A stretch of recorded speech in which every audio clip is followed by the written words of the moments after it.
So mga tol, muli na naman pong nanalo si Remart Gaballo sa kakatapos lang po ng laban niya kagabi na ginanap sa General Santos City.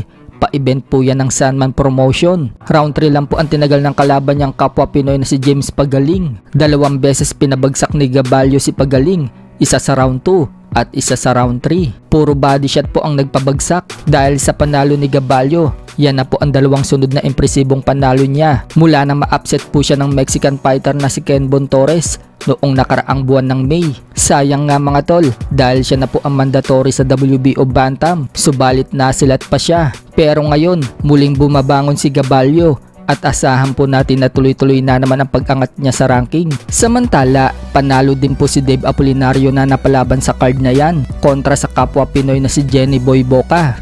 Subalit umabot po sa desisyon ng laban mga tol at nakuha ni Dave Apolinario ang panalo via unanimous decision. Comeback fight nga po yan ni Dave Apolinario mga tol matapos siyang matalo sa Mexico noong buwan ng August. Bigo pong masungkit ni Dave Apolinario ang IBF World Flyweight na nakataya sa laban na yon. Knockout po ang sinapit niya sa Mexican fighter na si Angel Ayala. Samantala, panalo din po si Vince Paras mga tol kalaban ng kapwa Pinoy na si Anthony Gilbuela. Round 3 lang po ang tinagal ng kalaban. Hindi na po itinuloy ang laban pagkatapos ng round 3. Una na nga pong pinabagsak ni Vince Paras itong si Anthony sa round 1. Nakarecover pa si Anthony pero makailang ulit naggurugi itong si Anthony mga tol.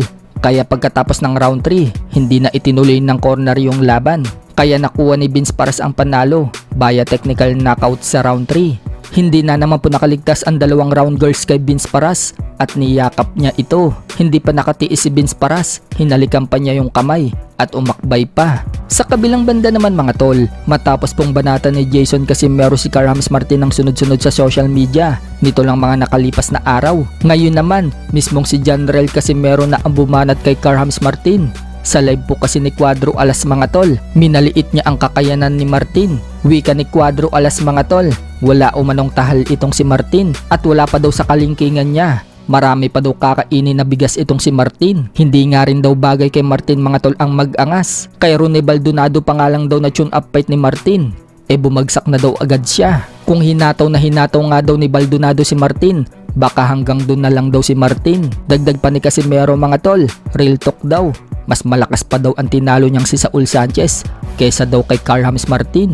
Mas may pangalan nga din daw itong si Saul Sanchez mga tol kaysa kay Martin. Dahil sa mga real talk daw niya mga tol, baka daw umiyak itong si Martin. Sinagot nga din po ni Casimero mga tol yung sinabi ng kampo ni Martin na papalag daw si Martin kay Casimero kapag $200,000 yung offer o 10 million pesos sa pera natin. Wika ni Cuadro Alas mga tol, hindi pa nga daw nakakahawak ng 10 million itong si Martin. Kahit nga daw 1 million, hindi pa daw nakakahawak itong si Wonderboy. Pinabagsak ngayon dito sa atin sa ating Pilipino dito. Sino yung nakabagsak niya? Ang Pilipino dito, parang function up lang sana sa kanya yun. Kung hinataw pa yun ng hinataw, wala, hanggang doon na lang yun. Hindi pa nakahawak ng ganun yung tao na yun. Kahit 1M nga, hindi pa nakahawak yun. Wonderboy, round 6 ka lang.